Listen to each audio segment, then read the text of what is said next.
India versus Australia first ODI match preview అయితే వద్దాం. ఈ మ్యాచ్ అయితే పెర్త్లో అయితే జరగబోతుంది. ఇక్కడ ఇప్పటి వరకు ఓన్లీ 3 ఓడేస్ మాత్రమే జరిగినాయి. అందులో ఫస్ట్ బ్యాటింగ్ చేసిన వాళ్ళు ఒకసారి విన్ అయితే, సెకండ్ బ్యాటింగ్ చేసిన వాళ్ళు అయితే 2 టైమ్స్ విన్ అయ్యారు.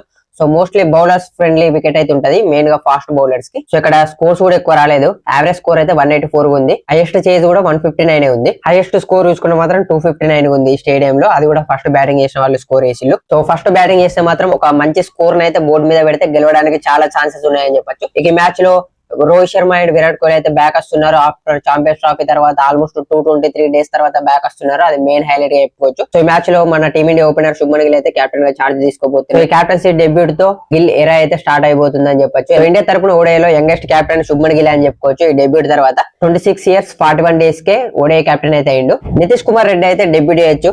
ఈ ఫస్ట్ మ్యాచ్ లో ఒక పేస్ బౌలింగ్ ఆల్రౌండర్ కావాలి కాబట్టి spin bowling all rounder Axar Patel ఉన్నాడు. పేస్ బౌలింగ్ ఆల్రౌండర్ గా నితీష్ కుమార్ రెడ్డి ఉండే అవకాశం ఉంది. సో ఇదే స్టేడియం లో అయితే టెస్ట్ డెబ్యూట్ చేసిండు. సో ఇప్పుడు ఇదే స్టేడియం లో ఓడే డెబ్యూట్ కూడా వేయబోతుండు మన తెలుగు క్రికెట్ ప్లేయర్ అయిన నితీష్ కుమార్ రెడ్డి. అండ్ ఈ మ్యాచ్ కి ఇంకో స్పెషాలిటీ కూడా ఉంది. రోకో బ్యాక్ రావడం కాకుండా రోహిత్ శర్మకి 500 ఇంటర్నేషనల్ మ్యాచ్ అని చెప్పొచ్చు ఇది. సో ఇండియా ప్లేయింగ్ 11 చూసుకుంటే రోహిత్ శర్మ, శుభ్మన్ గిల్ ఓపెనర్స్ ఉంటారు. Virat Kohli number 3, Shreyas number 4, KL Rahul number 5. Number 5 వరకు అయితే సాలిడ్ బ్యాటింగ్ లైనప్ ఉందని చెప్పొచ్చు. వరల్డ్ లోనే one of the best batting lineup.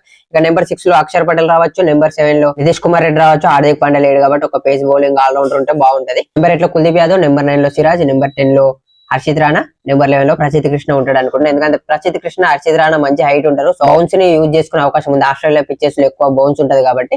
ఇక మహమ్మద్ సిరాజ్ అయితే మనందరూ తెలిసిందే, మంచి స్వింగ్ అయితే చేస్తాడు. సో ఫాస్ట్ బౌలర్స్ కి మంచి హెల్ప్ ఉండే అవకాశం ఉంది. సో వీళ్ళు ఎలా వాడుకుంటారో చూడాలి పిచ్ అయితే. ఇక ఆస్ట్రేలియా టీం గురించి చూసుకుంటే మ్యాచ్ లో బిగ్ ప్లేయర్స్ అయితే మిస్ అవుతున్నారని చెప్పొచ్చు. ప్యాట్ కమిన్స్ గానీ, కెమెరన్ గ్రీన్ గానీ ఈ సిరీస్ నుంచి రూల్డ్ అవుట్ అయిపోయారు. Adam Zampa, Josh Inglis, Alex Carey first ఓడేలో ఆడరు. ఆడమ్ జాంపా లేకపోవడంతో స్పిన్ అయితే కొంచెం వీక్నెస్ అయిందని చెప్పొచ్చు. మాథ్యూ అనే స్పిన్నర్ అయితే ఉన్నాడు వాళ్ళకి.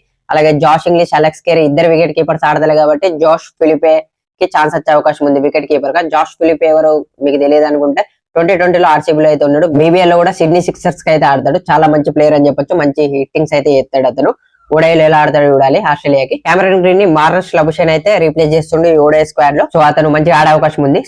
స్మిత్ ఎలాగో రిటైర్ అయింది కాబట్టి స్మిత్ లాగా ఆడతాడు. So head Marnus Labuschagne, Hazlewood, Mitchell Starc లాంటి మెయిన్ ప్లేయర్స్ అయితే ఉన్నారు. సో వీళ్ళతోని ఇండియాకి ఎంతవరకు పోటీస్తారు చూడాలి ఆస్ట్రేలియా కండిషన్స్ లో.